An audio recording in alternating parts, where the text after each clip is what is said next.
Hey, Foilers. Ben and I need your help as we continue to work to grow it for God and increase the amount of listeners to the podcast. Here's what you can do to help. Head on over to our website, thetfhc.com, and be sure to sign up for the email newsletter. Doing so will make sure you get content as soon as it's available. Also, join us over at the Tinfoil Hat Club podcast page on Facebook, and be sure to follow, like, subscribe, and most importantly, share with everyone you think would enjoy the show on Facebook, Instagram, Twitter, and YouTube. Thanks for being fantastic and for all the love and support. Now, back to the show.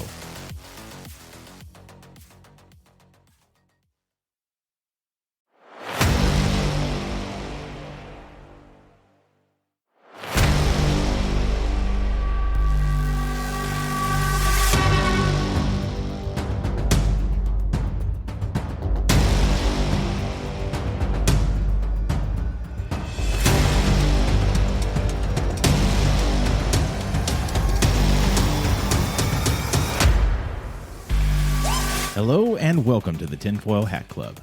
My name's Kyle. And I'm Ben. And welcome back for, I don't know, what episode is this? Is this 8? 9. 9? Is this 9? 9. 9. Episode 9. We've almost hit double digits, Ben. I know. It's kind of crazy to think about. So it's been a fun journey. So Ben and I, obviously, we've been diving in the last couple weeks into what happens when we sleep, what happens when we die. And as it is on the Tinfoil Hat Club, prepare yourselves, buckle up, because the car is taking a hard right turn. We have decided this week that we are going to dive into the conspiracy world that is NASA. And my goodness, if you start looking into this, there is no bottom to this bowl. Or top. Or top. Oh, the dome of the earth, ladies and gentlemen. Yeah, we may get to flat earth in this one. I don't know. We'll have to find out, because it's kind of hard not to. You dance around it a lot. You can dance around it. So I don't know. We'll see. That's like a whole show of its own, right? Yes, it does. There's a lot of things in there.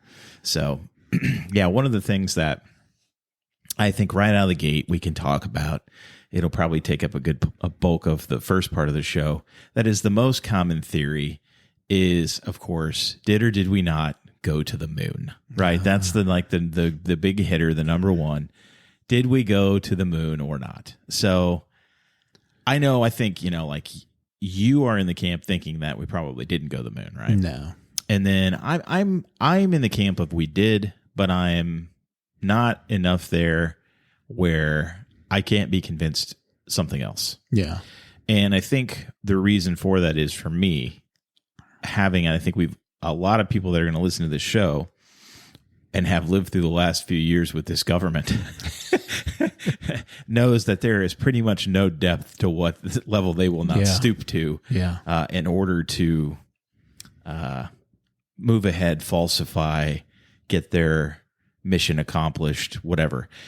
The flat earth thing, again, I'm not necessarily planning on diving into that too much, but for me, that's the harder one for me to get to, because I don't see the payout immediately in front of me. Now, with the moon landing, faking the moon landing, I can get behind potentially because of the payout that was there. If you look at the time, we're in the space race with the Russians and all these different things.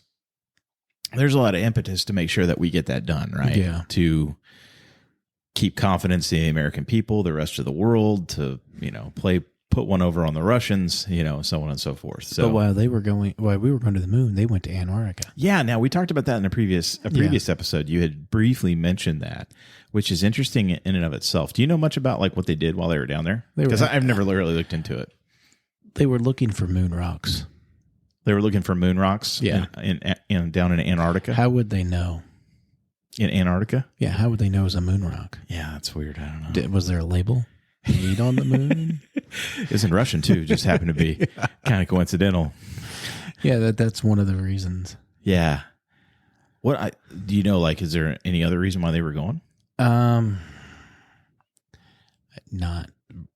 like right offhand. Yeah. I mean, other than maybe they had like this whole, even though we're enemies, we're friends and working on this project together. Frenemies. Yes. Which we also have talked about before, back when we were talking about Area 51 and we were talking aliens. Yeah. that's one of the things that Lazar was talking about, how it was well known to him, if you believe the story, that had Russian scientists working out there in this huge top secret, beyond top secret facility. Yeah. And the minute we found out some kind of major breakthrough, we promptly shipped them back to Russia. That was pretty awesome. It's like, hey, thanks for playing. Green cards. We're going to go ahead and take our toys and go home now. You can go back to the motherland and that's right. Have fun. So yeah, that's. I'm sure they were doing other stuff, but moon rock was, the main. The main star of the show. We're after Antarctic moon rocks. What would make one think that they could find a moon rock in Antarctica? I don't know. That's an interesting thing. Again, I've never really dove into that one very far, but yeah, there's a lot of stuff out there too. I mean, entire documentaries have been countless hours of documentaries have been put into the discussion of the moon landing, being faked and taking trips to the moon. And one of the most fascinating ones that I watched was the one specifically about Kubrick, where it was talking about all of the little dimes supposedly that he had dropped into The Shining, hinting at, he had done this and that, I'm like crazy stuff from like the way the patterns on the carpet were lined up was like a perfect example of something, I don't know exactly what. And then, the boys got the Apollo 11 sweater on, and there are other things in there too. I don't remember all of it, but it was pretty intricate. Yeah. How people were like really digging into it. Yeah. Oh, I heard another one today was all the, like when Nicholson's typing and he's losing his mind and it says all work and no play makes Jack a dull boy. They were saying all repeated over and over again was A11. I'm like, okay, whew, that's stretchy. We're really stretching this one. Yeah. Yeah. So what makes you like, what are some pieces of evidence for you that make you think, no, we didn't go to the moon? We haven't been back. That's a big one. And how America is, we capitalize on anything. And if we really did go, there would have been already vacation spots set up there just because that's how Americans are. Lunar Hilton. Yeah. Mm-hmm. And that's like the big one, other than the fact that my dad, we never went to the moon. I can say that. He might say, I never. He did. We were raised. We never went to the moon, That's fascinating because I think, when we were young, that was very much the outlier thinking. And I think over time now, the percentage of people that believe that has grown and grown. Yeah. I think it's stronger today. That thinking is stronger today than it ever has been in the past. Yeah. And again, I could get behind that because I know how evil our government is and what they're capable of. I mean, I think I probably don't know the depth of what they're capable of because it'll scare me and I'll never sleep again. But we all have seen enough to know that they're capable of great evil. Yeah. And deception is like evil sleepy cousin. Yeah. When I was a kid, my mom, her brother lived in Florida, so we went down there. So we went to Kennedy Space Center, is like visit and everything, and they do a simulated launch. Yeah. And honestly, you're in that room and they have the big screen set up and it's like a control room. And I would say it felt like a real launch in there of how much it was. And I heard somebody say that they couldn't tell between reality and simulation of when they were doing things, when they were training. Well, that's not scary at all, is it? No. There's other things that I can definitely look at where I'm like, anytime that something really sloppy happens, that instantly nowadays for me gets my antenna up where I'm like, I smell a rat here. And there was one of the pictures that they showed from the satellite. It wasn't too long ago. You could see a mouse running around on it. Oh, on the I think you and I were maybe talking about this. I forgot to look it up. But. And then there's, I'm sorry, I'm just going. No, go. And then there's this other one. It shows. This is crazy. We carve this time every week out for us, not for you all. Yeah. It shows. No, we carve it out for everybody. It's like our basement vent session. I just stumbled on it on YouTube. Yeah. And it's a live feed on the news, I think. And it was back in the 80s, and they're launching a satellite out of the space shuttle, and here's this guy's face that just comes into the shot. Like into space. He's like right there. And it's like, how did that? It's one of those new EVA suits. You don't need to have one. Yeah. It's magic technology. Yeah. The other thing too is there are some things that I'm like, okay, I think we get a little too hung up on like the flag as one of them, the flag is waving or whatever. And supposedly, allegedly, they knew that it was just going to stay flat, which doesn't make sense to me because why would it stay flat? If you pull it out, wouldn't it stay pulled out because of zero gravity? And a vacuum? Yeah. Well, yeah, I don't understand. So how do they know it's a vacuum? Yeah, I don't know. I don't know. Because the story sucks. But they sewed rods into the flag, I guess, supposedly. There was a picture, too, that was bounced off somebody's visor where I looked at that one and I'm like, okay, this is pretty flimsy.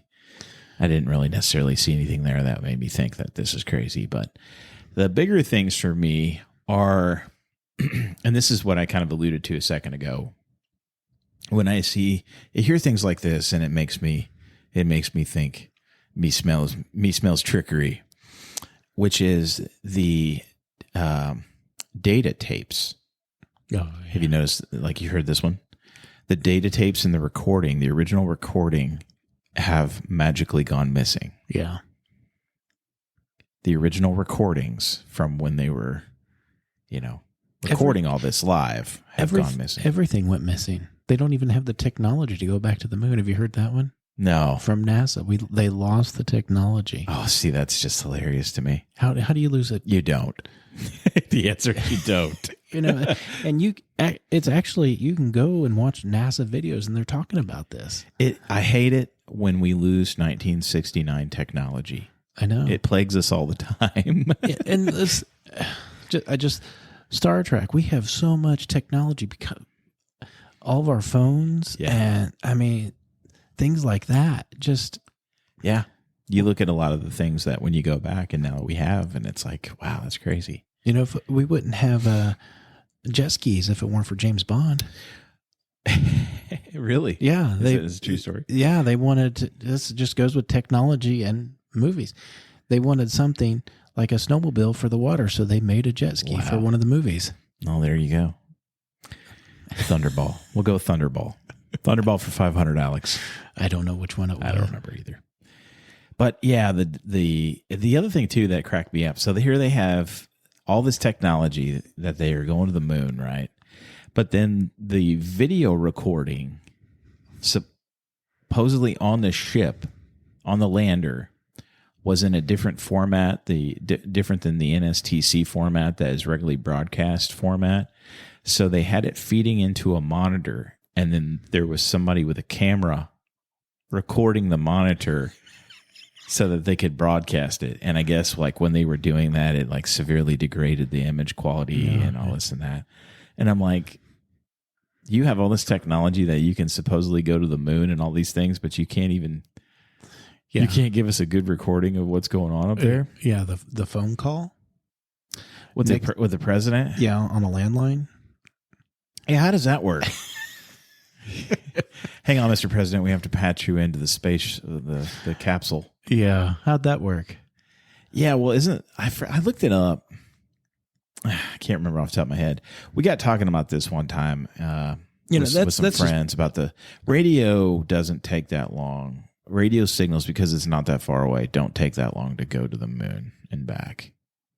So that one for me, I was not so mega. Maybe it wasn't radio. Maybe it was light. No, it was radio. Radio's not that long. It's not that far away. Yeah. I mean, it's far, but it's not for radio waves that far. Yeah.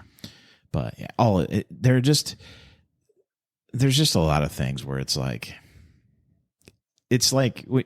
at the common thread between some of the stuff we've already talked about and the Kennedy assassination. It's like the same playbook gets brought out, and we just run it again. Oh, they believed it the last time. Yeah, they believed we got us out of trouble the last time, so let's do it again. Like the president's brain went missing. You know that, right? Like here we do this. Oh crap, we FedExed it to the wrong place, and we FedExed to the cannibal camp, and they ate the president's brain. Who knows? I mean, like, it's ridiculous. Like, are you kidding me? Yeah. Of course it didn't go missing. Somebody made it go away. Yeah. It's true. Probably got made into a bowling ball or something. I don't know how you make a brain into a bowling ball, but one of those acrylic bowling balls. Yeah. This is creepy. It took a weird turn. Yeah, it took a weird turn. Welcome to the Tinfoil Hat Club. Yeah. And I'm just like this. There's so many things that come to my mind, and they were like wearing just a tinfoil suit, and if they're going through a radiation belt, doesn't make any sense either. The Van Allen radiation belt, Oh, between here and the moon. Yeah. There's a lot of stuff. Now, obviously, there's another element to this too. Like the flat Earth element is unavoidable, but. Here we're gearing up to go back to the moon, right? And I think here recently, Russia and India? Supposedly. Yeah. India, did they crash? The Russians crashed. I think it was India. Was the Indians crashed? Supposedly. Yeah. I mean, hopefully they're not get discouraged by that and they carry on. Oh. For all of you listening right now, that was $20 for every bad pun that I tell. You can send the check to. No. Sorry, I lost train of thought. I'll do that to people. What is very interesting, I have to take it back to Enoch, of course. Yeah, that's why we did it first. The sun, it says the sun and the moon are the same size. Yeah, I was reading the other day too, and I find that interesting. I think it was in Enoch I was reading where it was talking about. Oh, it wasn't. I was reading Genesis, but I was reading the Jewish translation that you have, and it uses it uses the term dome. Yeah, for the dome, which firmament. Take that what you will. Yeah. So, I mean.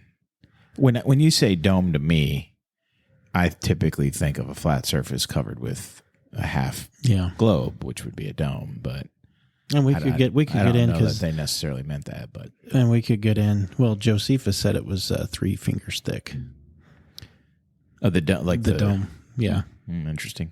But the other thing too is it does kind of when you read that, it does state that it reads like the sun and the moon were placed inside the dome. Yeah.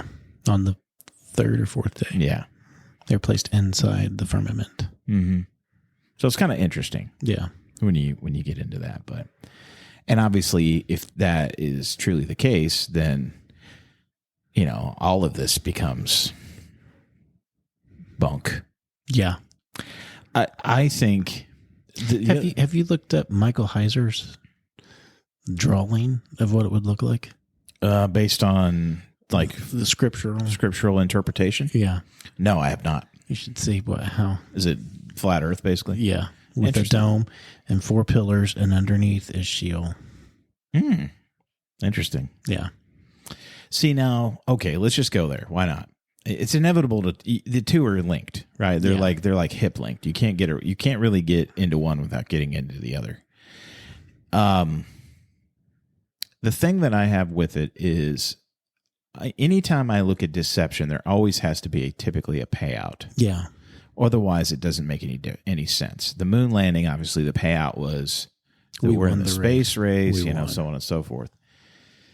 So, which is an interesting thing to really get into itself, because it's like, okay, well, then did the Russians then send anything to outer space? Sputnik. I know, but if we're going to live under the concept of like a flat Earth, then that was probably not the truth either. Yeah. Right? Yeah.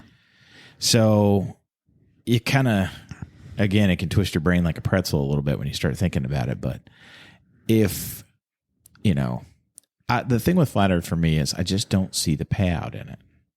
Well, to me, let's say it's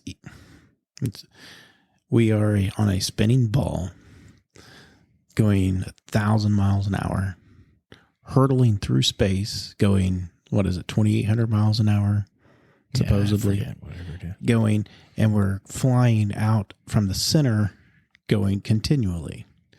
Now, to me, you've totally removed God. I know a lot of people will argue, but just bear with me. If you take God out of the equation of that, and we're just happenstance flying all over, we have no need for God. You're saying that if all of this can be scientifically proven, then there's no need for God? Yeah. Interesting. Because if it's flat Earth, he created this world for us because he loved us and he wanted us there, because it says the earth is his footstool. Mm-hmm. You know that, heaven. And a footstool is on 4 pillars, 4 legs. And to me, that just looking at it, modern day interpretation would be Ottoman. Yes, Ottoman. The Ottoman Empire. Yeah. Oh, there you go. Yeah. Sorry. To me, that just, I'm just comparing the two. If you believe that God created, yes, there's some that say, well, it's miraculous that he did all of this. Really? Or is it more miraculous that he built our own little terrarium that we live in? Yeah. And that he separated us from all over his creation. I tend to think that the modern accepted scientific variant is actually of more grandeur than a flat earth to me. So it just seems like a grander design to me. That's the thing that I always found fascinating, was how a man like a Stephen Hawking, right? You got these guys that are just so intelligent and study this stuff like crazy and see the depths of the, mathematical and scientific depth that it takes in order to have life and existence and all these things. How they could see all that and think that we just got lucky. That to me is such an illogical place to wind up. Yeah. It seems so much more logical to me to have a grand design and a creator and a God than anything else. Yeah. But the other thing that has been so interesting to watch, here we have this world that is just devolving by the day and is spinning more and more out of control. Spinning? Rotating slowly, flatly. I don't know, whatever. But, things are getting worse and worse. But we start having these scientific discoveries that actually back the Bible up more and more every day. Yeah. Right? And the stories. And when I look at these megalithic structures and stuff, and they're like, oh, we just don't have any, we thought that these people were primitive hunter-gatherers. We have no idea why they have this advanced technology. They're smarter than we are. Or how they built all these things. And I'm like, when you look at through the lens of the Bible, and specifically even beyond that, through the lens of the book of Enoch, it explains everything. Yeah. And the more scientific things we find, the more it reinforces the writing. Yeah. And these books are thousands of years old. Yeah. So how do you reconcile that if you're in Camp Lucky Town? If you're in Camp Lucky Charm that we were just all magically happenstance, how do you reconcile that? Yeah. It's the oldest known writing we have. The oldest civilization goes all the way back. Like, I think the oldest scientifically accepted, what they would call civilization, would be the ancient Samaria. Yeah. Which is right there in the Fertile Crescent, right there in, Babylon and all that time, right? Well, that makes a lot of sense because it's post-flood. Yeah. First place that gets set up post-flood. We can see it clearly in, was it Genesis 8, maybe? Yeah. We start getting into Babylon, somewhere in that range. Yeah. Yeah, so it's just kind of crazy to me. But for NASA, The other thing for me, where I'm open to almost anything, is because I know that they're a governmental agency. Yeah. And we know that the governmental agencies are corrupted and evil. Yes. They are. All of them. They all are. And like, they don't even hide their corruption and their evil anymore. Yeah. Their NASA's logo is a serpent's tongue. Yeah, right. That's another thing that I had written down for us to kind of talk about today. They call it the meatball, by the way. The meatball. They call the blue thing with the serpent's tongue. Yeah. They call it the meatball. Really? That's what they call it. Yeah. Serpents like meatballs. Yeah. There's a joke there somewhere, but we digress. Yeah. Right. Serpent's tongue. Yeah. I tried to look it up to find out what it supposedly means, but I couldn't really find anything. For NASA? Well, the serpent's tongue specifically. They won't probably. They're not going to say it's. I was looking on the word NASA. I went to Hebrew. I went straight. Oh wow! You plugged it into Hebrew. Yeah, and I was drawing it out, and it depends on where you put the little line and the little dot or digit. Accent. There's one line that you do and another. A tittle and a dot. We'll say that. Yod. A yod. And it's only used twice. Once with the serpent, and then once with Cain. It says, I cannot bear or lift up or do this. And the other one is with deceive. Like the serpent. It's like deceive was with the one and the hoop or whatever. Yeah. And then the bear or take was without. So is it to lift up a lie? I don't know. I couldn't find it. I was going to show you. Yeah. The other one that I tried to pull today, and if I find it, I will insert it here. Beep. But I haven't been able to find it yet, which was the alleged recording from Apollo 11. They were on the moon when they first landed, and they had a medical channel. Have you heard this one? I think so. And they supposedly, this was not open to the public. Then they flipped over to the medical channel and started talking about all the crazy stuff they were seeing. Yeah. Which is interesting. Yeah. Because then you get into the dark side of the moon stuff too, which, we can never see the back of the moon, and who knows what's there. And we have to remember, MK Ultra was at its height when this was going on. Oh, that's true. Well, that's true too. Lots of drugs. Yeah. And that's exactly how we got drugs in the populace, because they were using LSD for MK Ultra. Especially if you watch the video when they are back. Have you seen that? No. And they're talking about it, and they look like somebody just shot their dog. Really? The astronauts. And they said, this is weird. They said, we have to watch the video to reacquaint ourselves with what was going on.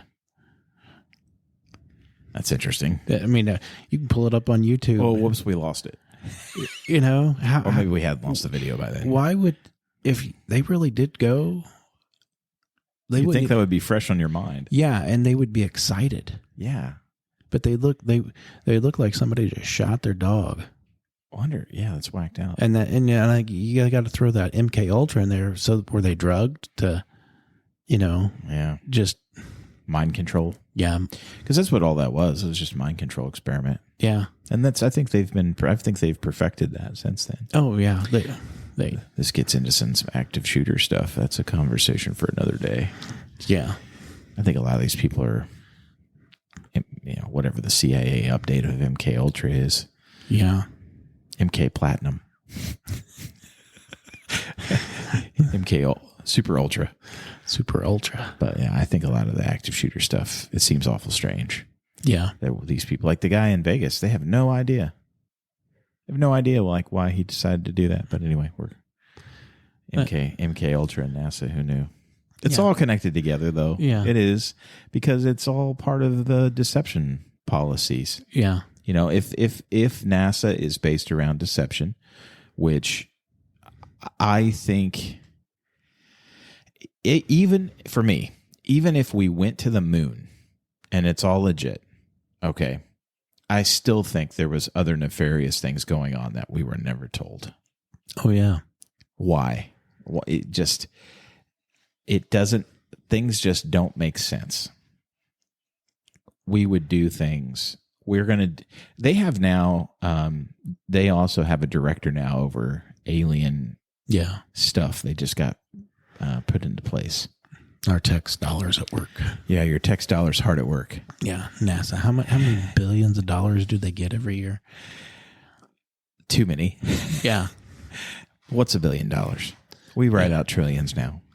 Yeah, and how many? Get a little political. How many people in the U.S. are hurting right now? Well, I'm sorry. Yeah, a lot of us. A lot of people. Yeah. Yeah. But he gives out money to people who don't deserve it. So yeah. I mean, what? Why go to space when we can't even fix the problems here? No, yeah. Well, that's just what we do. Why would we go to Mars and start a problem there with their population? Well, that's a good segue, Ben, into another conversation, isn't it? So we have the Space Force now. Yes. Thank you, Trump. Right. Thanks, Donald.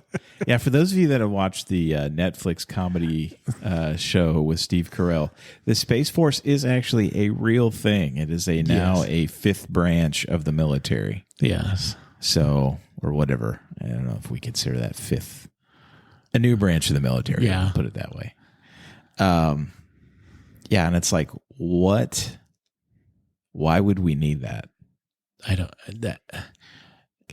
don't know. I've wondered that too. I think to openly funnel money. Oh, yeah.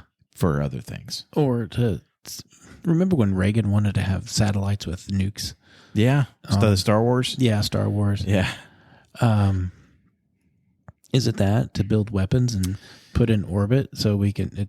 I'm sure they're up there. Well, this is you want to talk about a conspiracy wormhole. Oh, yeah. Let's go there. This one here is, okay, so we covered 30 minutes exactly practically on the faking of the moon landing. This gets into all kinds of stuff, and it gets crazy time.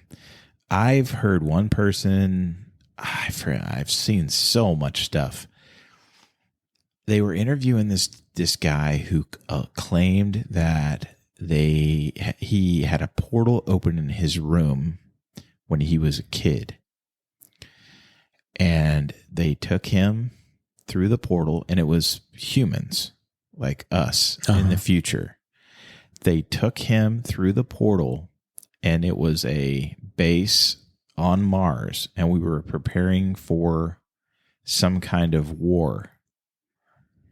And they literally trained him for the next 20, 30 years and then took him back and put him back.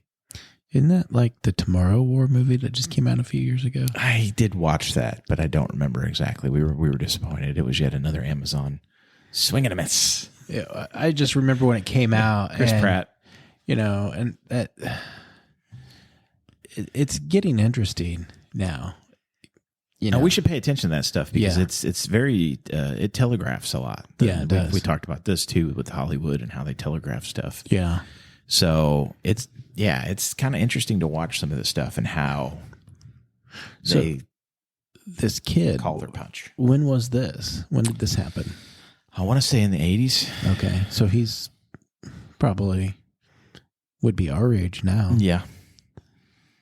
Yeah. He said it was not a dream. He said this was way, way longer and more intricate, and he has memories and everything. Huh. I mean, take that for what you will. That could also be an MK Ultra experiment too. Yeah, where do you live? Why do I want to say Michigan, but I could be completely wrong.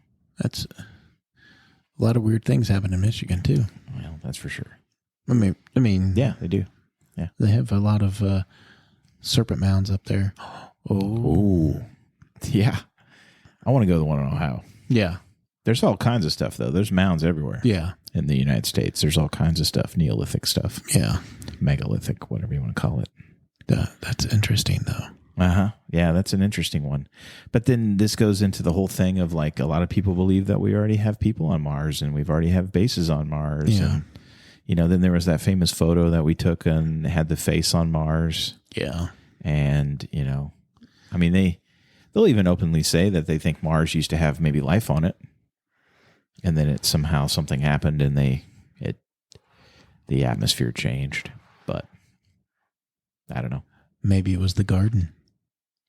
Maybe so. So that's another one I've heard too. I told you. I just threw that out. Bottomless rabbit hole, but it always goes somewhere.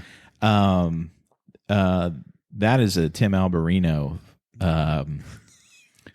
brainchild there. Why am I not surprised? Yeah, Tim's theory is that there was, I think it's him. So, Tim, if you're listening and I get you wrong, you can come on the show. Come on the show and we'll talk. It'll be lively.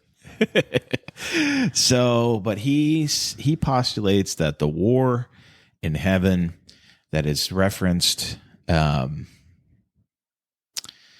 is the Kuiper Belt. Okay.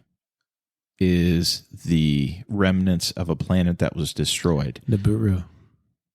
Is that it? No. Okay. You're talking about the 9th planet. Yeah. No, this is different. So he is saying that the war is what destroyed changed all the planets, so they're basically inhabitable now except for ours. And there was originally a planet between us and Mars. Or no, Mars and Jupiter. Because the Kuiper Belt sits between Mars and Jupiter. And he says that was originally a planet which has been destroyed. But that doesn't make sense because there's way more material in the Kuiper Belt to make one planet. Yeah. I mean, it's monstrous. That would be like however many Jupiters would have to be destroyed to make that. But that's his stuff. Yeah, that's interesting. He's an interesting guy anyway. Yeah, he's an interesting guy. Yeah. We don't agree on some things, but that's okay. He's got his own theories. Yeah. I tend to want to stand next to biblical things and apply common sense to things, and we get into some stuff that there's not some biblical backing for, or scriptural backing. Yeah, that's where we part ways. Yeah, I don't. That's where I diverge. Yeah, so you gotta have your litmus test, and if it doesn't pass it, you got to ground yourself somehow. Yes, yeah, because you can just come up with all kinds of stuff and then start. The dangerous thing for me is when you come up when you take the Bible and you take Scripture and you take Enoch, okay? Because a lot of people haven't read the Book of Enoch, right? So if I can listen to someone like Tim and know at what point he starts to diverge away from what is actually written. But a lot of times it'll be presented like it was in there. Oh, yeah.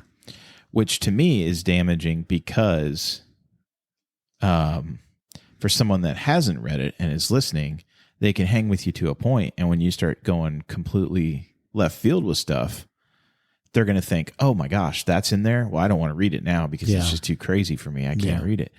And it's a misrepresentation of what's actually in the book. Yeah. So you need to read the book for yourself. Yeah.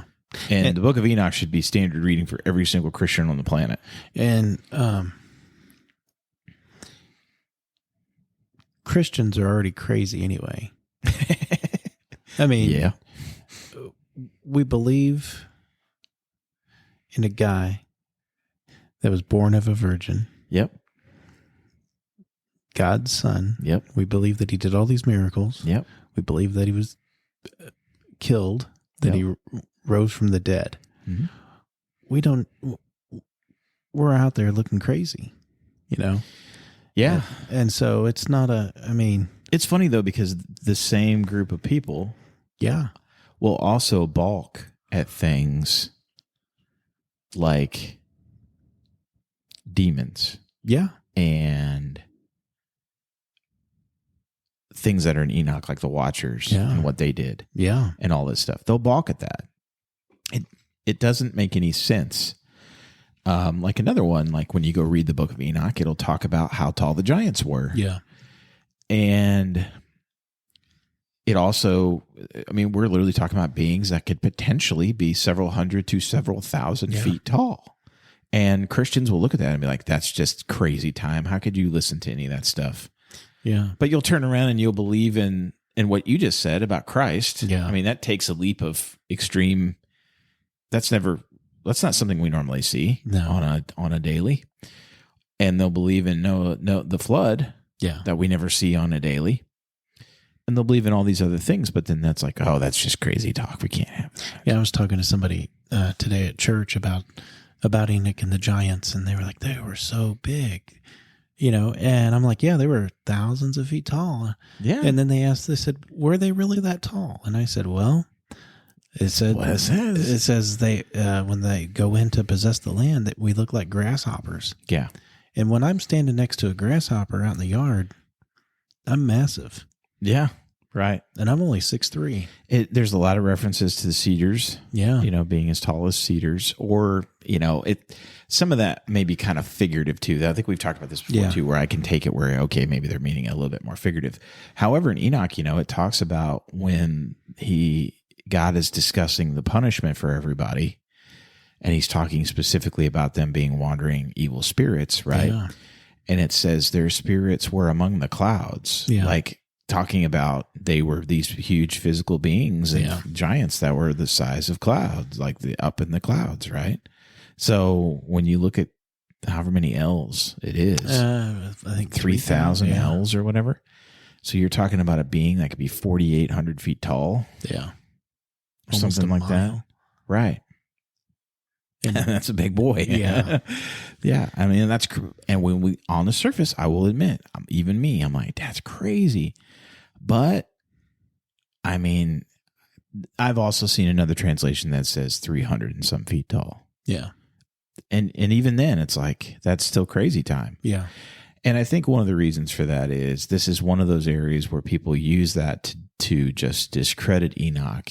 And because when you read in the Old Testament, you don't see that, right? You see the 9s, the 10s, the 12s, the maybe 14s, if you're talking about Og based on the bed. Yeah. Something in those neighborhood. You don't see these huge dudes, but I also think that there was a very reduced version. Oh yeah, watered down. Yeah. Well played, Ben.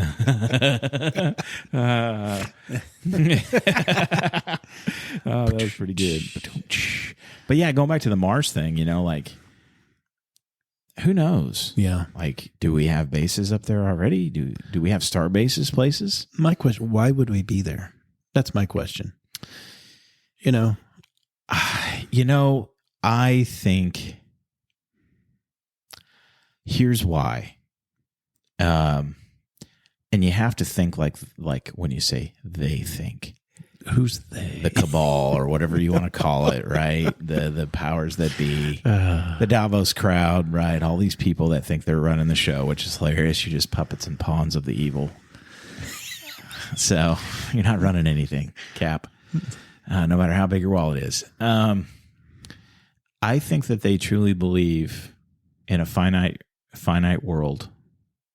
I think they already know that it's just a matter of time before we use up all the resources on Earth, and we have to, in order to continue the human race, we'll have to go somewhere else. And it's like now we have the technology to do these things. It's the major jockeying game to see who's going to be the first dog to the bowl. That's what I think. Yeah. And it makes sense based on how they think. Yeah. Because I definitely think there's a concerted effort to depopulate the Earth. That goes back to the Georgia Guidestones. Yeah. Which, go ahead, dive into that for those that don't know. No, because, they were destroyed not too long ago. Go figure. Whoever that was, they did a great service to the world. On one of the commandments was what was it? Reduce it to like 500 million people. I don't remember. I don't remember a ton about this either. But they literally found them in Georgia. Yeah, right. They found these. Yes. Right.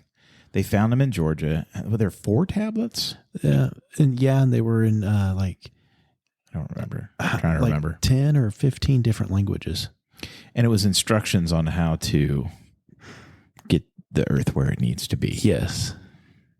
Yeah. Yes, and that was one of the things was depopulate the world to 500 million, and that's I don't know what that key number is, but everybody brings that number up. 500 million. Yeah. I don't know. And I've also heard that we could put everybody in Texas, in the world, in a 1 foot square, or maybe a little bit bigger than that, and everybody would fit in Texas, the whole world's population. Oh, it wouldn't surprise me. And so we're not hurting for anything. No. I mean, come on. It's all made up. It is. It's somebody that has all the bananas and doesn't want to give anybody, that has the strawberries. They don't want to give them to them. Well put, Ben. They're fruit hoarders. That's right. Nobody wants to share anymore. Yeah, so I think that's what their thinking is with Mars. I do. I think that they truly believe that given enough time, we will wipe out the Earth, or they just see that they want to have continue the seed. Okay. Let's go deeper, because these are very surface. I mean, some people will go, "Oh, wow, that's already deep." No, it's not really deep, because we're still talking from a humanistic thinking standpoint, right? Let's go a little deeper on the Mars thing, because these are just the puppets. So let's talk about the puppet master. If Satan manages to get man off of the earth, maybe that's his thinking of how he can screw up the works as far as the Bible and the show and the end of the show. Yeah. If we can get mankind off the earth where he has no dominion, then I can have dominion here and you can't touch me. Yeah. And I can have my own little empire here. Yeah. That's interesting. I don't know. I mean, I think at this particular point, Satan knows that his time is short. I mean, it says that in the Bible. Yeah. He knows his time is short. Yeah. So, he's going to do everything he can to screw up the works, to play the game out as long as humanly possible. Yeah. And us as Christians, we have to be on our guard. Because remember what Jesus said, there'll be signs and wonders. Even in the sky, there'll be signs and wonders. Mm-hmm. Could you say that Starlink is a sign and wonder? Yeah, very much could be. Sure. I mean, we don't know how... I don't know what that means. How far what does that entail? Yeah. I mean, there's things that happen that I don't know how Starlink works. I have no idea either. I've seen it. It's like the weirdest. Well, there it goes. Yeah, that's another thing for me, going back to the whole faking the flat earth thing, that I'm like the amount of resources that would need to be invested in faking all of the video and everything all the time. And like with Musk, because I don't think he would go along with something like that. Maybe I'm crazy. Maybe he would. I'm not going to also plant my flag and say I don't think that 100% that he would go along with that, because I'm just not willing to. Yeah. I don't trust you that much, Elon. Yeah. I want to like you, but I also see what you name your kids. Yeah. You seem like a weird cat, buddy. I don't want to get too much. But when we were in Northern California, what I thought was weird is we were in pretty close to Oregon. Okay. And the sun did not set in the west. It set in the north when we were in Northern California. Set in, kind of more the northwest. No, straight north of us. Really? Yes. Interesting. Yeah. Well, things are weird in California, Ben. Yes, and I was like, that's strange. Yeah, it's kind of whacked out. Because when you think it's going to keep going, in the east, sun's in the west, right? But it set straight north of where we were at, and we were facing the ocean. It wasn't like, so we were right on the edge of California, literally on the edge of. I'm sorry for you. Actually, it's probably really pretty. Yeah, I'd move there. What were you doing out there? Like vacation, vacation, just staying out there. Okay. Now that's the thing. Like, you go out to California. A lot of us that have never been to California, or a lot of people that have never been to California, obviously see and experience only the political aspect of California. But and that's really concentrated in very small amount of California. Yes. Man. And when you get outside of those areas, the political view and climate changes greatly and drastically. Oh yeah, you could buy a couch and a gun in the same store. See, there you go. That was crazy. Give Gavin time. He'll make sure that you can only get his type of couch and no gun. Vote for him for president. Please don't do that. So anyway. But that was just a thought, Yeah. There's weird stuff. Yeah, there's all kinds of weird stuff that, we could do a whole show on. Oh, yeah. On that. So, like I said, I knew that. I knew like the flat earth thing that you can't talk NASA and get into that without really kind of covering some of that, because it's the root of everything of like, if they know that, then they're going to fake everything. Everything's faked. Yeah. Right? They're going to pretty much fake everything. And I don't think everything's been faked. I don't think like SpaceX. Do you think SpaceX is faked? All the stuff they're doing. I've never seen it land. Yeah, that's the thing. They've got some explanation. They always have an explanation for stuff. But I've seen it land from a distance, but not on the ship. Yeah. I've seen it land on a pad on the Earth, but not on a ship. Yeah. See, I don't know. Some kind of signal interference is what they'll tell you. Yeah. But I do find it interesting. They always lose communication over the Indian Ocean. You mean like anybody? Yeah. Starlink or anybody? Yeah. Wonder if it's Maybe because there's no islands or anything. Or they fall into the water. Oh, they could. I don't know. I don't know. Hard to say. And it never goes straight up. It's always an arc. Yeah, that this is just observation. It's not. Yeah, I don't know. Now there's a scientific aspect that I have to know my limitations, where I'm sure there's explanations for stuff. Yeah. It's like the other thing for the flat earth too. Like you and I think we're talking at one point where, somebody was trying to say that they could sit in Michigan on the dunes and see someone waving at the base of the Sears Tower at the time when they were a kid in Chicago. And I'm like, no, you really couldn't do that. They're like, oh, yes, I could. It's all a lie. And then I'm like, no, you really couldn't. I've been to the Sears Tower before, and that's not possible because there's literally too many things in the way. Yeah. Sears Tower literally sits pretty far inland for you to be able to see anybody. So, but yeah, there's things like that. There's warped memory when you're a kid too, and I think they chalk that up to that situation. Yeah. You have your parents say, oh, look, Timmy, can you see the over there? And, oh, yeah, I see him. Wave to him. And you do that. So, yeah. But anyway, it's, we just need to keep the arguments within reality, I think. Yep. But again, I'm open to it because I know the evils of the government, and I know that it has no basement. Yes, that's true. The elevator goes pretty far. So Mars, they set up a base. They set up an away team to establish crops and water for the last of us that have not died off from whatever happens in the next. When are they wanting to go? I can't remember. Isn't there a date? It's 2030, maybe. Yeah, so we're coming up and not far off. Yeah, hey, if we go, great. If not, we should just send somebody up with Elon's car that he sent up. Yeah. What was the what was it? His car, his rover. Yeah, his, but his Tesla. The dude in the seat. Yeah, but what did he say? Something he said. It looks fake because it's so real. That's what he said. Is that what it is? Yes. Oh, okay. That explains everything. It looks fake because it's so real. It looks fake because it's so real. Yeah, the thing you brought up earlier. What was the name of the planet you said? Nibiru. Nibiru. Yeah, that's so hilarious. I think that was from the Sumerian. Was that what it was? Yes. And the Watchers came from that. Oh, okay. And I'm out.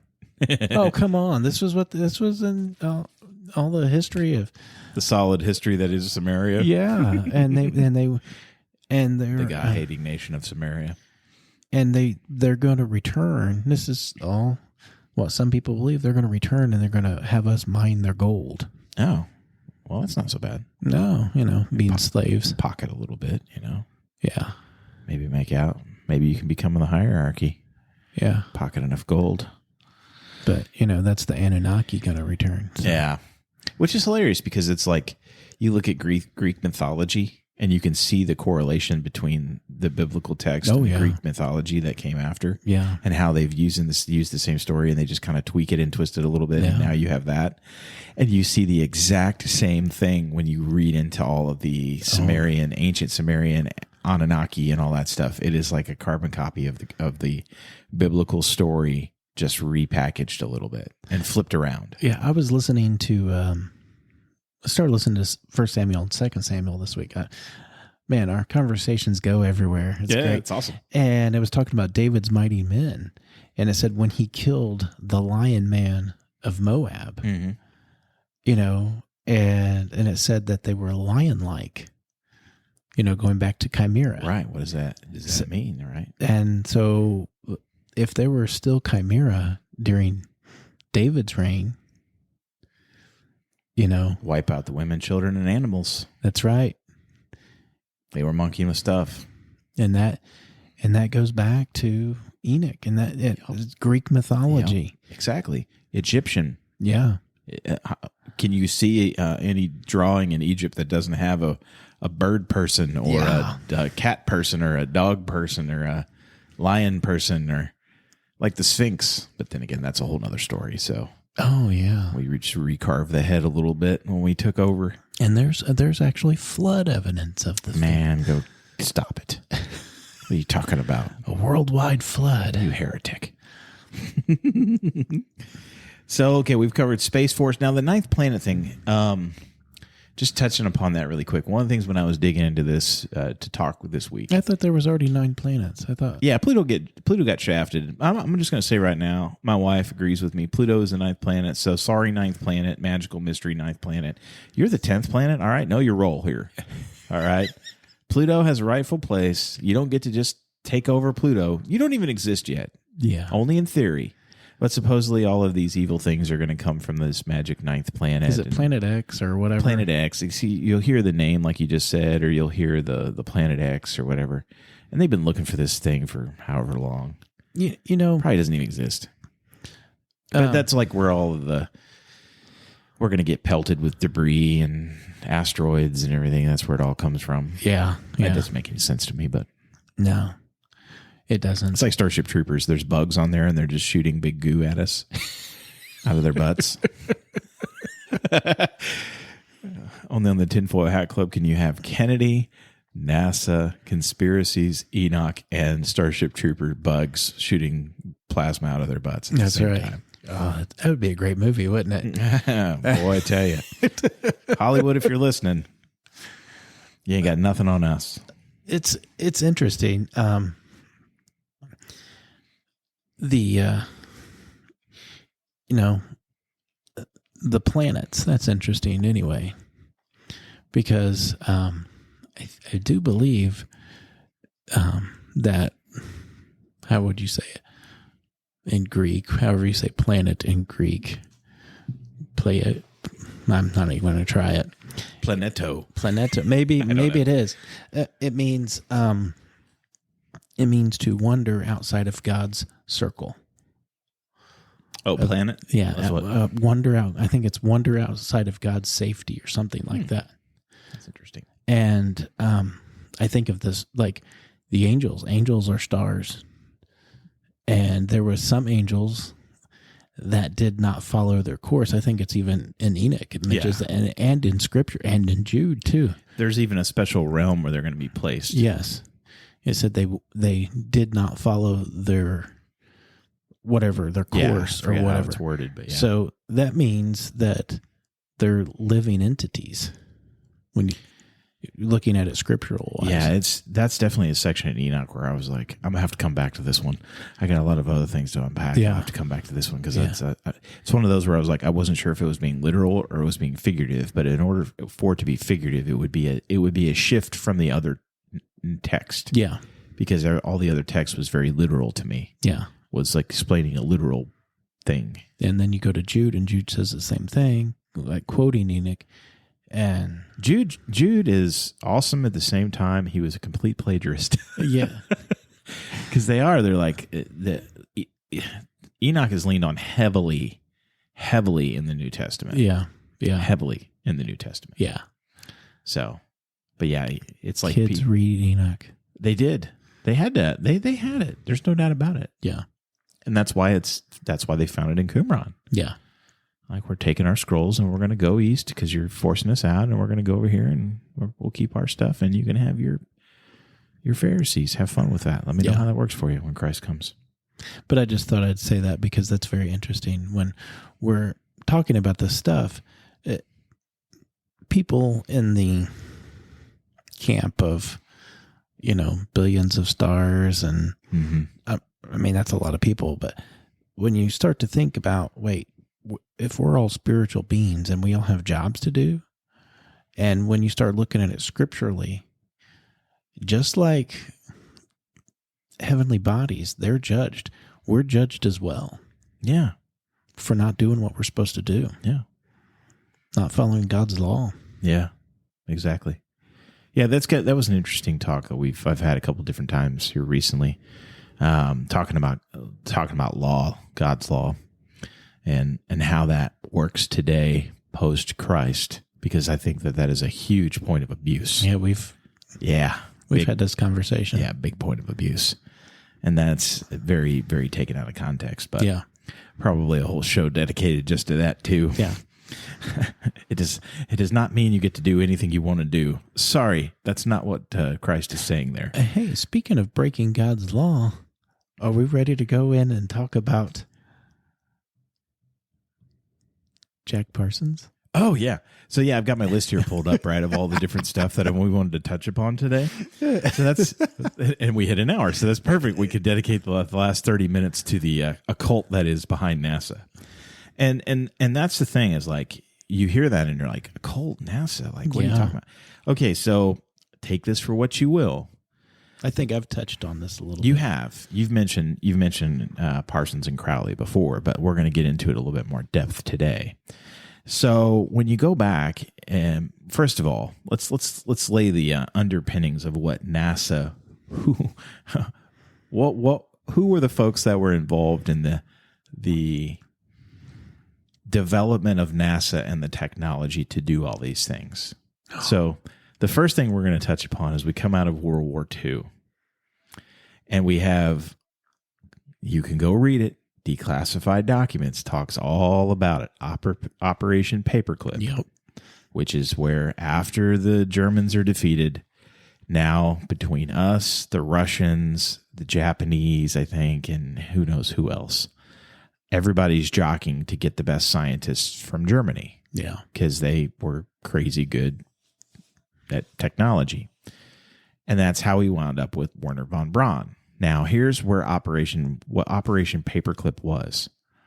The problem that they had was they needed to scrub and expunge all of the dirties that these scientists were involved with in helping the Nazi regime do various different things, including all the things that they're accused of with the Jews and everything else. So they would literally go through their files and they would put a paperclip on it if it needed to be modified. And they would redacted, modified, changed, fabricated, whatever. And they would pass it on down the line until someone who was hip to that saw it, and then they would pull it, they would change it, and they put it back into circulation, and bada bing, bada boom. You've always been an altar boy? Good, come on. Yes, congratulations. Until, Captain von Stoop was cleaned of his Nazi record. That's right. Dr. von Stoop. So Dr. von Stoop gets cleaned, and then that's how we get all the German scientists, the lead one being Werner von Braun. Yep. Right? So now that's part A. So that's how that gets going, which is already dirty and, nefarious in and of its own right. Now on the other side of the coin, like the Jet Propulsion Laboratory, like JPL, and a lot of the other rocketry stuff, Jack Parsons was a huge part of that. So Parsons was a known occultist. Mm-hmm. He was a Fruit Loop. Yeah. And he gets involved with the rocketry side and is one of the main founders of the JPL, and a lot of the scientific side for the rocket stuff. He was heavily involved in that too and gets a lot of credit for it. But he was involved with Aleister Crowley in doing occultist stuff. And the story goes that he started having an affair with his wife's sister, whose name was Sarah. And Sarah winds up hooking up with L. Ron Hubbard, and is a major factor working with Hubbard to develop Dianetics, Yep. which is now the modern Church of Scientology. Yep. So you can see the Church of Scientology has lineage back to occultists, and now you can see NASA has lineage back to occultism. And I forget the name of the specific occultist practice, like the whatever they would call it. I don't think they would call it a religion, but that they were involved in, him and Crowley. Well, I know that, like we discussed before, they did Babylonian sex magic to open the portal at where Area 51 is now. Yeah. It's getting deep, folks. When I want to say when Sarah ran off with, it was either his wife left him or his lover, Sarah, her sister, ran off with L. Ron Hubbard. He literally did like some kind of Babylonian ritual to try to get the goddess of Babylon. I forget what her name is. Columbia. Is that her name? To get her back. Yeah. To get have this goddess show up and grant him his wish and get her back.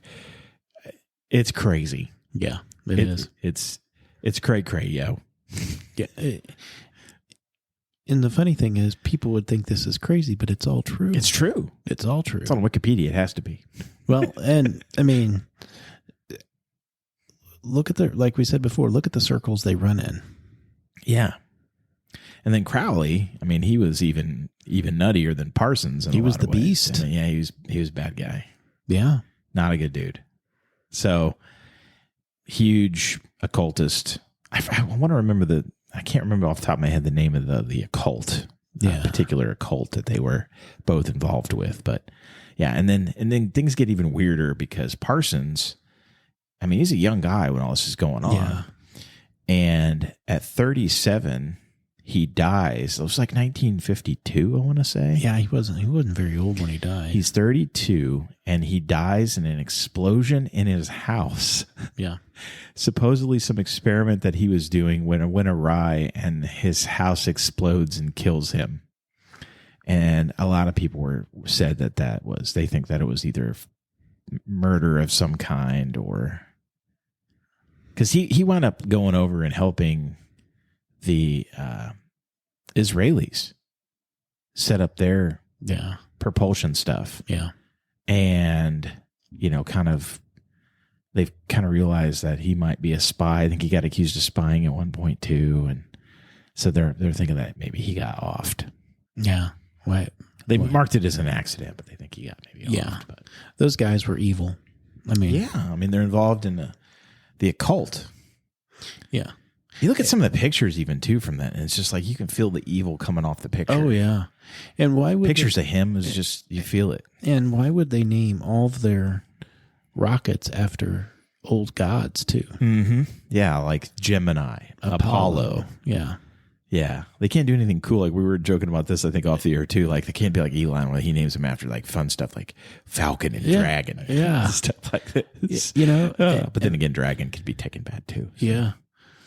Yeah. Watch your use of Dragon. I should watch myself. Dragon. But yeah, it's you can see it. You can see the lineage to Greek mythology and the occult. Oh yeah. I mean, it's inescapable. Yeah. Directly linked. Exactly. Yeah, they got into some other. They got into other weird stuff too. Oh yeah, they were. It's funny how those three ran together, and then look what they did. Yeah, and I mean, it's been pretty well documented too about the Church of Scientology. Oh yeah, they are evil. They are very evil. So props to Leah Remini for doing what she's done. Yeah, she's got some guts. Yeah, coming out and talking all the truth. Yeah, it does take guts. But man, you see these people that they interview that they always say the same thing. I escaped the church. Yeah. And they literally talk like when you hear them talk, like it's literally it's like the firm. Yeah. They have to like escape. Like they're literally like kept prisoner. And if you do, and they'll send somebody to either bring you back or kill you. Yeah. Well, they think that old boy killed the guy that's head of the church now. They haven't seen, nobody's seen his wife in however long, and they're like, yeah. A lot of people think that he killed her. Yeah. She's on his boat. Yeah, right. Right. She's under his boat. Yeah. She's in a box underneath the boat. Yeah. So let's see. We have, with NASA, we have bad guy Germans. Yeah. Right. We have Nazis. You can call them Nazis. Yeah. We have Nazis, and we have the occult. And then the Nazis were already in the occult. They were messing with it as well. They were monkeying with some stuff. Yeah. Mm-hmm. And so why are all, like, back then, we could say the gods started returning then, the old gods.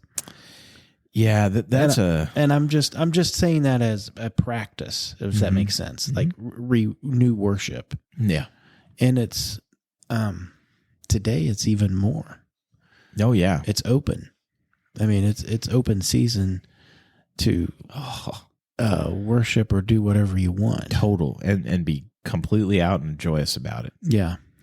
You know, it used to be before, like, a lot of these guys were kind of driven underground, right? Like, even you can even read in, like, Parsons and Crowley, they got a lot of flack for doing what they were doing. Yeah. You know, and a lot of people, like, especially in Parsons' case, refused to work with him because he was an oddball anyway. But, you know, they just, all of this stuff that was like, dude, we don't want to deal with you.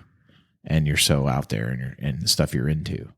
But nowadays it'd be like, oh, you'd be the coolest kid on the block. Yeah. Oh, yeah, it's disturbing. Yeah, it is. It's very disturbing. What?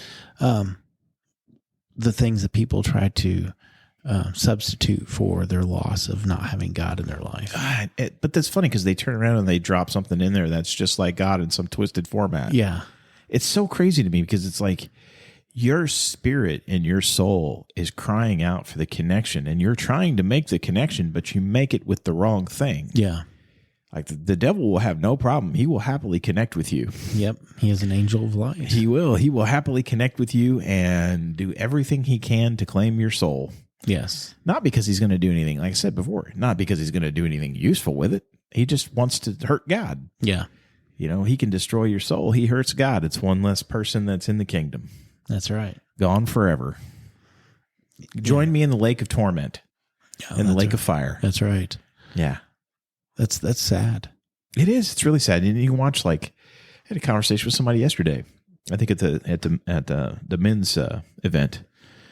I was talking to the guys, and we were talking about Hollywood and, you know, the weird stuff that goes on, and like this, like you said, this open, unabashed practice of occultism and just all these different things, the weird stuff that they do.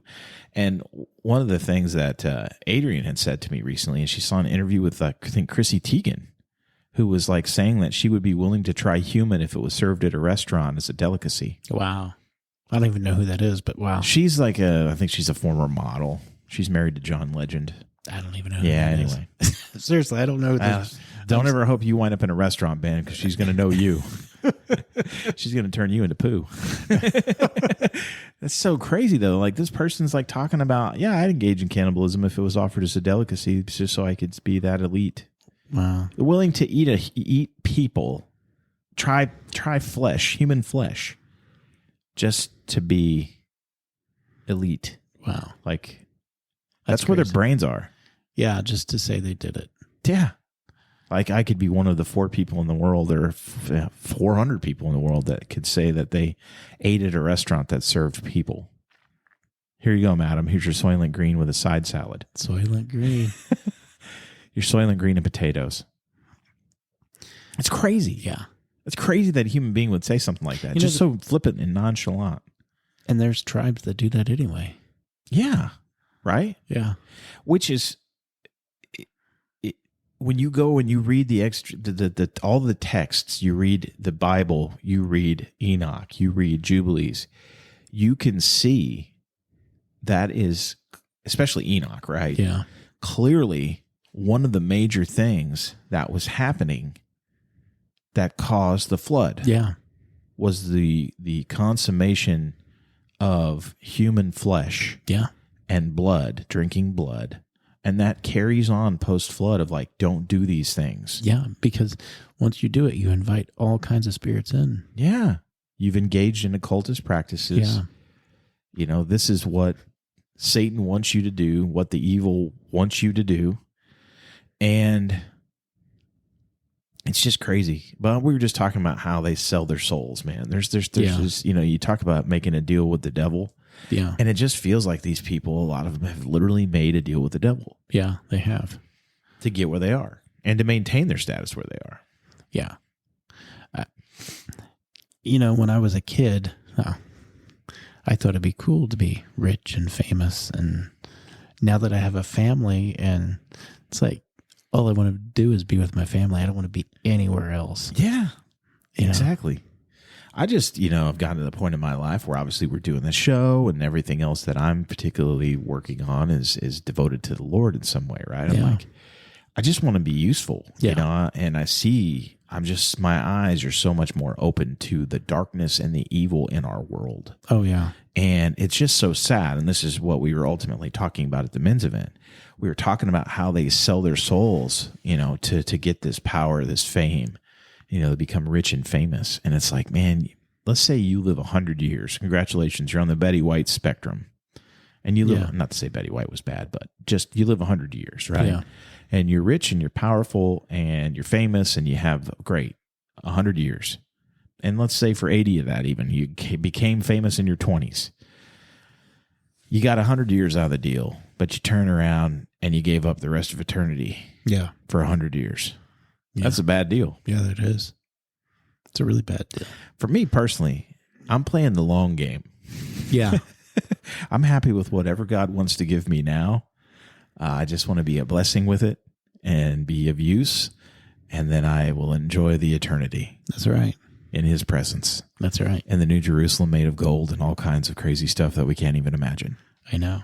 Which if you want to, you can go read Revelation because it does give you a very detailed description of what things are going to look like in the New Jerusalem. So, when you were thinking about, or not thinking, when you were talking about selling their souls, I heard somebody, I don't know how accurate or correct this is, but they were going how they... There's some sort of ritual to make sure, like musicians, make sure that it's a gold album.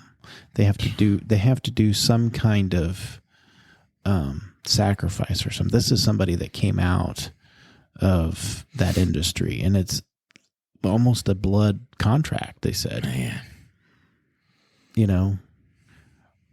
And they said this was recent. So I don't surprise me. It's, I want to say, is it different than what it used to be, or is it a lot more blatant now? It's probably more blatant now. It makes sense because everything is. I think when we look at all the evil in our world, it's less hidden than ever before. It's right there in our face. Like when we have controversies like Target selling satanic devil worship, open devil worshiper stuff in their stores or on their websites or whatever the case is. Yeah. Like can you imagine if they tried that when we were kids back in the 80s? Yeah. Dude, Target would be done. Yeah, they would be. You'd be over. Game over. Yeah. And there would be such a national push to run them out of business. They would never recover from that. No. But nowadays, it's like barely a blip on the radar. Nobody cares. No, because it is a classic. I forget who I was talking to. Maybe it was you. I don't know. Talking about the Roman Empire, a modern day Roman Empire. Oh, yeah. And what did they do? They made sure the people had food. They made sure the people were entertained. And the people basically, as long as they gave them those two things, the people would just let them do whatever they wanted. Yeah. And that's exactly what we are. We're numbed out. We come home, we turn on the TV until we go to bed. We get up, we go to work, we pay our taxes, which it's theft. Yeah. I mean, look at what they take from us. NASA. Exactly. And then they turn around and they use it for whatever they want to use it for, or give it away now. Yeah. Give it away to people that don't even earn it. Yeah. Just anybody. Yeah, like with that, now it's all global warming that they're studying, isn't it? Like, oh, dude, it's so crazy. There's so much stuff. But again, it's preparing them and teaching them and teaching the kids how to be dependent on the government for things. And, ultimately, like, it seems like we've kind of gotten off the path, but it's all the same stuff because it's all the government and NASA. I don't think that there's anybody that, I'm sure there is, but I would think that this percentage of people who think that NASA is completely of pure intention is probably way less than the amount of people who think to some degree, maybe they're not down with the moon landing thing, but they think to some degree there's been evil things or something weird that's been done or we haven't been told about along the way. Plus, the other thing too is, like, do you remember when the Challenger exploded? This is the last thing that I had on the list that I was going to cover. I was going to do story time with Ben for that one. Well, look at us. So I present to you story time with Ben. I don't remember. I think I was I don't remember what grade that would have been. You graduated the year after me, I think. So you were probably first grade. Maybe, I don't know. I was second. I remember vividly. I'll share my story after yours. You get double story time today. It was, they wheeled the TV in. Mm-hmm. We were all taken down to the library. Yeah. And they had a TV there. We watched it in class. That was crazy. It was. And the reason why was, for the teachers specifically, was because of Krista McAuliffe. Oh, yeah. First teacher in space. Yeah. And I think it was first civilian in space too. Yeah. But yeah, that's why we were watching it live. But I remember second grade. I had just moved here because it was 1985. Actually, it was 86. 86. We moved here in October of 85, and I moved here in second grade. And so, yeah, we went down to the library. Yeah. I watched it. And then when they went back afterwards, we watched it, and that was on my birthday. And one of the teachers looked over and said, "Happy birthday." And I'm like, who cares? Yeah. I didn't think, I wasn't impressed with it. Mm-hmm. I'm sorry I wasn't impressed with a rocket going. Yeah. Because I've seen Star Wars. That's better. It's way cooler. Yeah. Yeah. That's now, I don't want to. No, go for it. Now all the stuff that's coming out about the Challenger. Yeah. So are you talking about the crew still being alive? Yeah. Potentially? Yeah. Yeah. So this is crazy. So you got one of two things. Well, first of all, the one thing that they never really divulged, if the crew died, okay, they never divulged this. And it was pretty well known around the NASA circles, but they didn't want to get out into the public because it was pretty horrific. They did not die. They are fairly confident that they did not die until they hit the water. Yeah. Yeah. The crew compartment itself was intact until it hit the water. Yeah. And there were a bunch of emergency apparatus that had been clearly activated by the crew on the shuttle. Yeah. That couldn't have been activated any other way.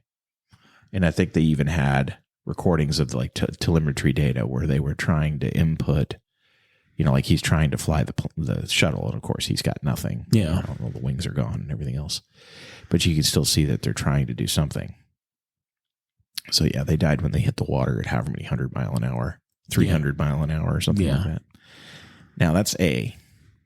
If you go to the crazy route, which is where we live here on the show, B, and this one's nuts. I encourage anybody to go look this up because I got to tell you, this is pretty freaky. Yeah, if this one is like, this is whacked out. Could make you a believer. And I don't know why they would do this. That's the part where I'm like, I can't get to the payout part. Yeah. Right. Well, if there has to be, there's going to be a deception. Why? What's the payout? Maybe they're running low on money. Maybe maybe they needed the America to get behind them, like what happened back 20 some years ago. Yeah. Oh. You referenced September 11th there? Yeah. Oh boy. That's another show, isn't it? Yes.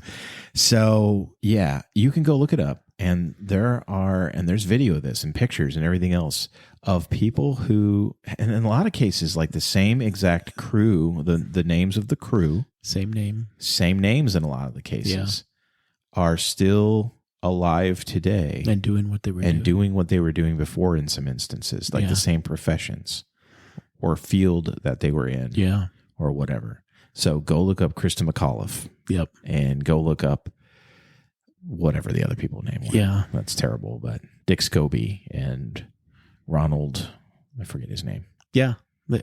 All the crew. Did they have twins? Or are they just really good doppelgangers? I'm going to go with C, neither A nor B. It's really weird. And it's just come out recently, too. Yeah, I'd only heard about that probably in the last year or two. Yeah. Something like that. And you figure that was like 30, almost 40 years ago. So why not it start resurfacing? Like, oh yeah, well, people forgot, And people are so, they don't care. People don't care. They're wrapped up in their lives. Yeah, they're on Facebook. This is the other thing that I found. I think Facebook was one of the greatest inventions for evil ever. Oh yeah. Because not that if you're on Facebook, you're evil, because I'm on Facebook. Everybody's on Facebook. If you're not on Facebook, you're better than the rest of us because you're not wasting your time. But what happens is instead of people actually taking action against things, they go on Facebook and they rant. It's going into your room and sticking your head into the pillow and screaming as loud as you can and then getting up and going, well, I've done my duty for the day to fight against the evils of the world. Like, no, you didn't. You just went into Sandbox. It's like, or the Facebook, which is like the world's largest litter box. Yeah. And people go in their corner and they poop, and then they go walk out of the litter box and they go, well, I've done my part. Yeah. Like, no, you haven't. You haven't fought against anything. Yeah. Maria's grandma, she always said that Facebook would be the demise of everybody. Yeah, well, grandma sounds like a smart lady. I hate to say that, but I'm glad to say that grandma sounds like a smart lady, but I hate to say that she's right because it sure seems that way. Yeah, it's bad. But yeah, the Challenger thing is really weird. Yeah. It makes you think, too, of like, wonder if the same thing happened with the Columbia crew. That one was weird, too. Wonder if they're floating around somewhere. That one was weird. Yeah. Because who was the president then, dude? Wasn't it? It was Bush. Yeah. Was it Bush? Yeah. So a lot of weird things happened when he was in office. Indeed. Indeed. Make you wonder. Yeah, it sure does. One of the things that you can clearly see, by the way, a little light reading for you kids. I would also encourage everyone to get 63 documents the government doesn't want you to read by Jesse Ventura. Jesse, if you're listening to this, I love you, my friend. We'd love to have you on the show, and you owe me money just like Netflix does for pawning off your wares.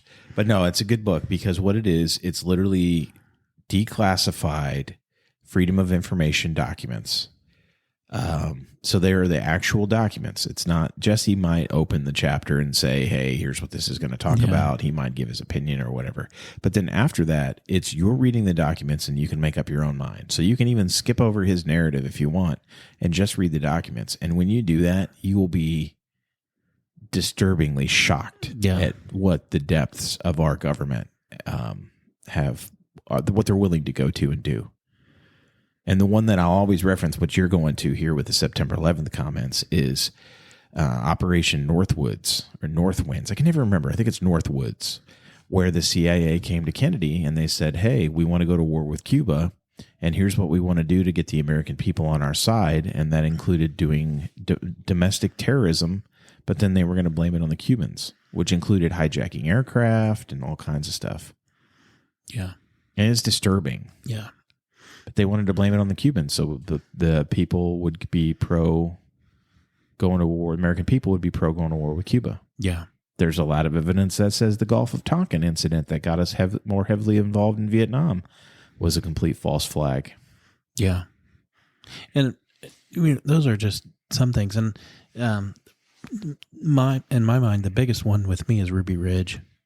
I have never dug into that, so you're far more educated than I. Pretty much, they were supposedly this guy was buying illegal guns, or he was part of some kind of militia or something, and the FBI raided his home. His wife walks out holding the baby. They kill his wife. I think shoot his son and shoot his dog, and then in return, they killed a lot of FBI agents. And this was just because of somebody tipped them off saying he was buying illegal guns. So, and he wanted to be left alone. Mm-hmm. He lived off the grid. He just wanted to be his own person. And then Waco. Yeah. Waco's another one that's weird. Yeah. That whole thing's weird. Yeah. That dude was weird. Yeah, he's weird. There's weird stuff going on there too. And I also say what they did to the American Indians. Oh, yeah. So, the Gulf of Tonkin and 9/11. Afterthought. Yes, that's just like little sprinkles on the cupcake. That's right. There's a great line in the movie Maverick about the American Indians. Do you remember the movie with Mel Gibson? Oh, yeah. You know the line I'm thinking of? Yeah.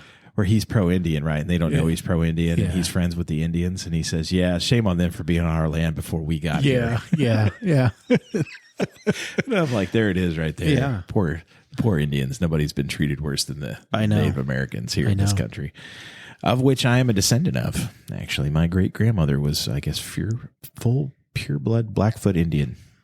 Wow. Yeah. That's cool. Yeah, pretty cool. I haven't really dug into it too much. Adrian's the ancestry one in the family. Yeah. I haven't really played with it too much, but that's pretty cool. Yeah. Well, Ben, I hope this was good. That's a far cry different than your normal statement at the end of the show. I shouldn't say that, but I hope everybody listens and enjoyed this, because this was a lot of information. Oh yeah, and it was. We tried to keep it. I think we tried to keep it going well, because NASA. I think we probably more than likely revisit this one. Yeah, NASA is a gateway. You want to know the evils of the government? That's a gateway. Yeah, a gateway drug there. Yeah, it is. Yeah, it's pretty rough, but yeah. There you go. Anything else, Ben? I think this is a good one. Yeah, always have fun, man. It's always fun. I know. So, hey, I will end with one shameless plug, if I will. So, and really, it's not a shameless plug. It's more of just an ask. So, we do appreciate you guys listening to the show. You guys have been awesome. The support's been fantastic. We do need help, though. Obviously, we want to grow the show. We want to reach more people. It always comes back to Christ. I think we talked about Christ every show we've done. Ultimately, everything comes back to that spiritual warfare and the battle between good and evil. And really, that's a redemption story of Christ and making sure that we get Christ in front of everybody. So we need your help. We need to grow it for God. That's what we're always saying online. So if you guys would subscribe, like, follow, share, most importantly, share this with your friends. If you enjoy the show, let them know to listen in. And then, as always, we appreciate you guys very much. So that would be fantastic if you could help us out. So we love all you guys out there. Thanks for listening to the show, and we will catch you next time on The Foil. Take care. Bye.